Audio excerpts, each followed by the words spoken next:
Well, good morning. Today we're in the third of this series on good news. We started a couple of weeks ago with that big question: how is it that the news always seems to be bad? In this week, when the Chancellor of the Exchequer has told us how bad the news is for our pockets, we're beginning to think, oh please, can't there be some good news for once? And so this month we're looking at good news. People who met Jesus and he brought for them good news. And with each person that we look at, the issues and problems that they faced are the same ones that you and I face today. And so we're looking at what the good news was for them and what the good news is for you today in the 21st century. So we begin today with a story from my own family. My mother has a computer, and you need to understand that in our family I'm the go-to guy when it comes to fixing computers. I've had a computer since 1981. I've been on the internet since she was called Janet, very nearly, and I can usually fix anything that comes up. And so when my mum's computer was producing some problem, she rang me up. She does this from time to time. She'll ring me, David, it's doing this. I go, next time I'm over there, I fix it. It's never much of a problem. But on this particular occasion, about 6 or 8 weeks ago, I got there and all these pop-up windows popped up. I got rid of all those. But there was something left. I can't remember, you know my memory. It said something like, Microsoft won't let you do this. For the protection of your computer, you can't do anything now. Everything switches off. And so we start the computer again. Still nothing, and I'm thinking, is this a virus? So we run a virus check, there's no virus. We broddle about in the inner workings. I Google this problem, and still nothing. Nothing's fixing it. Everything says, oh, this keeps popping up, but nobody comes back on the forums with an answer. And eventually, I got to the stage where I didn't know what to do. Now this takes me down a peg or two in my mother's estimation. She thinks I can do anything, but that's mothers for you. But on this occasion, I just didn't know what to do, except with computers I always know what to do. And I got my phone out and I rang Simon. Whatever I can't fix, I know that Simon can. And I rang him and he said, I'm just painting the bottom of my boat. It has to be done. What's the problem? I told him, and he said, oh, Dave. He calls me Dave. You mustn't. But he can. He has special permission from my mother. Oh, Dave. There's nothing you can do for that except reinstall Windows. You cannot fix it. It started happening and there is no fix for it. With that corruption in your system, that solution from Microsoft means you have got to reinstall Windows. Now, if ever you've reinstalled Windows, you know it's a palaver.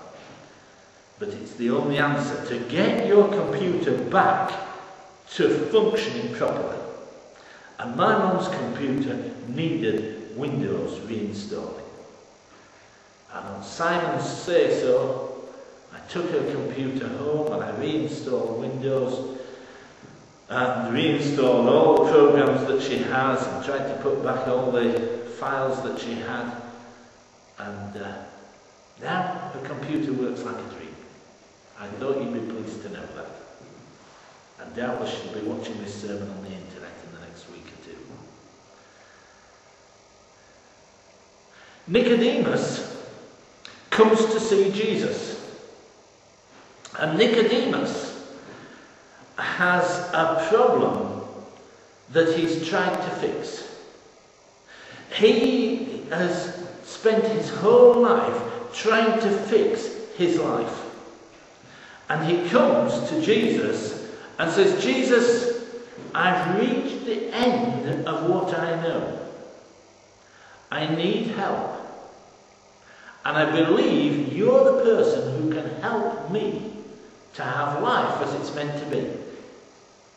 I believe that you may be God's messenger for me, the anointed one of God.